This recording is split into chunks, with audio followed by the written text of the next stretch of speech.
We are talking is about the visceral relations. ठीक है, तो आउटर सरफेस पे मैंने बताया कि यहाँ पे ये हो गया गैस्ट्रिक इंप्रेशन। अच्छा, हाइलम के बारे में बता रहे।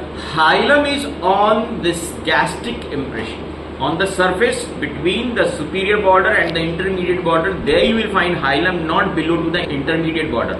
Intermediate border के ऊपर रहेगा हाइलम। ठीक है, गैस्ट्रिक इंप्रेशन जहाँ पे होता है। अच्छा, इस हाइलम में ऑब्वियसली वो पेडिकल्स जाते हैं, segmental branches of the splenic artery, when, tributaries होती हैं स्प्लेनिक वेन की, और क्या होता है सिंपैथेटिक नर्व प्लेक्सस होते हैं, स्प्लेनिक प्लेक्सस होता है, और क्या होगा लिम्फेटिक्स होते हैं। इस हाइलम ऑफ द स्प्लीन का एंटीरियर एंड जो है वहां पे टेल ऑफ पेनक्रियास का इंप्रेशन आएगा, याद है, जो कि टेल ऑफ पेनक्रियास के अपर बॉर्डर पे चल रही थी स्प्लीनिक आर्टरी, और वेन तो पीछे थी। यानी हाइलम के जो वैस्कुलर स्ट्रक्चर्स हैं उनके आगे स्प्लीन रहेगी। ठीक है, याद रहे। तो हाइलम में anterior most impression at the anterior end of the hilum you find is the impression for tail of pancreas. अब एक इंप्रेशन ये वाला जो है इंटरमीडिएट बॉर्डर और इंफीरियर बॉर्डर में पीछे की तरफ, there will be impression for the left kidney, is called the renal. याद रखना कि सुप्रारीनल से नहीं टच करेगा। सुप्रारीनल स्टमक के पोस्टीरियर रिलेशन में रहे। स्टमक के पोस्टीरियर रिलेशन में सुप्रारीनल आता है, स्प्लीन से सिर्फ किडनी टच होगी, नॉट सुप्रारीनल। ठीक है, तो that's why this surface is the renal impression. अब बात आती है जो एंटीरियर पोल है, that you know this intermediate border actually diverges like a Y. So partly it reaches to the anterobasal angle, partly it reaches to the posterobasal angle.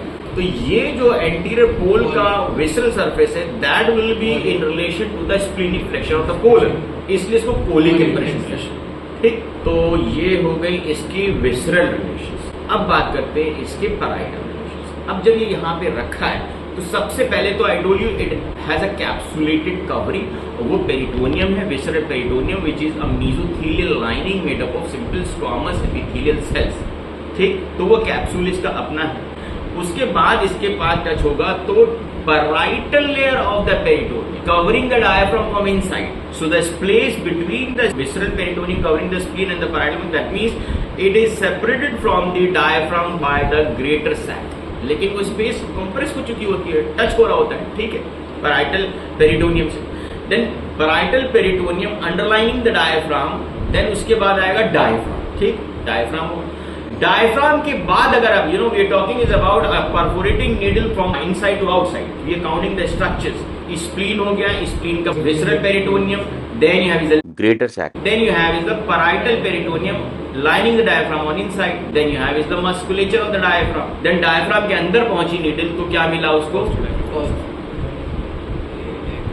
the parietal pleura covering the diaphragm। ठीक, then मिलेगी pleural cavity, then और आगे बढ़े तो parietal pleura lining the chest wall from inside, that is called the costal pleura। ठीक है, diaphragmatic pleura, pleural cavity, costal pleura, and then you will find the ribs and the intercostal muscles। intercostal muscle में innermost कौन सी होती है, transversus thoracic, then internal intercostalis, then external intercostalis, और फिर अगर यहाँ पे if you talking is about the latissimus dorsi भी क्रॉस हो रही होती है, वो निकलेगी, then you reach the deep fascia, then superficial fascia, then the skin। ये हमने जो पैटर्न बताया है इनसाइड टू आउटसाइड, इसमें दो कैविटीज परफोरेट हो रही है। कौन कौन सी, greater sac and peritoneal cavity and pleural cavity.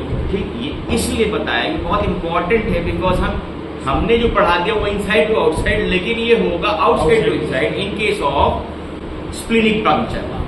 जब हमें स्प्लीन में लंबर नीडल, देखिए जैसे लंबर एनेस्थीसिया देते हैं, स्पाइनल एनेस्थीसिया देते हैं, या लंबर टैपिंग करते हैं सीएसएफ की, वो नीडल हम यूज कर सकते हैं for collecting a sample from the spleen और टू मेजर द इंट्रास्प्लेनिक प्रेशर।